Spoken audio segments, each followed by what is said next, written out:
यमुना के पार गोकुल। जब कृष्ण का जन्म हुआ तो जेल के सभी संतरी माया द्वारा गहरी नींद में सो गए। जेल के दरवाजे स्वतः ही खुल गए। उस वक्त भारी बारिश हो रही थी।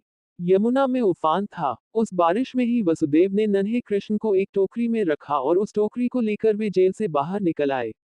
कुछ दूरी पर ही यमुना नदी थी। उन्हें उस पार जाना था, लेकिन कैसे?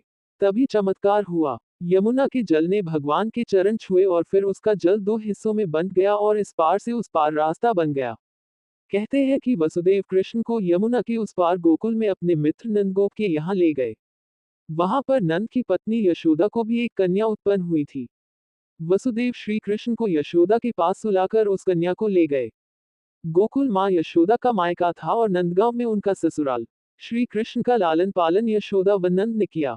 गोकुल यमुना के तट पर बसा एक गांव है, जहां सभी नंदों की गायों का निवास स्थान था। नंद मथुरा के आसपास गोकुल और नंदगांव में रहने वाले आभीर गोपों के मुखिया थे। यहीं पर वसुदेव की दूसरी पत्नी रोहिणी ने बलराम को जन्म दिया था। बलराम देवकी के सातवें गर्भ में थे, जिन्हें योग माया ने आकर्षित करके रोहिणी के गर्भ में डाल दिया था। ये स्थान गोप लोगों का था। मथुरा से गोकुल की दूरी महज 12 किलोमीटर है।